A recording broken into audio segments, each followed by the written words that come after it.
Hello everyone, welcome back to my channel all স্টাইলে। আজকে আমি আপনাদের জন্য একটা নতুন সেমাই রেসিপি নিয়ে চলে এসেছি। আজকে আমি বানাবো নবাবী সেমাই। এটা খেতে অনেক মজাদার। তো প্রথমে কড়াই গরম হতে ঘি দিয়ে দিয়েছি। ঘি দেওয়ার পর লাচ্চা সেমাইটাকে দিয়ে ভালো করে লাল করে ভেজে নিয়েছি। তার উপরে দিয়েছিলাম গুঁড়ো দুধ আর চিনি।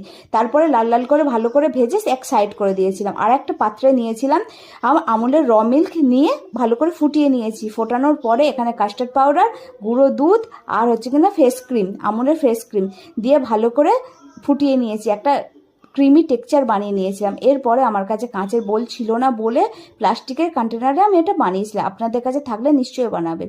প্রথমে ক্রিমটাকে দিয়ে দিয়েছিলাম, তারপরে যে সিমাইটা ছিল দিয়ে এরকম 3টে লেয়ার করেছিলাম। আপনারা চাইলে 2টো লেয়ারও দিতে পারেন। আর তার উপরে দিয়েছিলাম গুঁড়ো দুধ। যে কটা লেয়ার দিয়েছি সে কটা লেয়ারের ওপরে গুঁড়ো দুধ দেওয়া ছিল।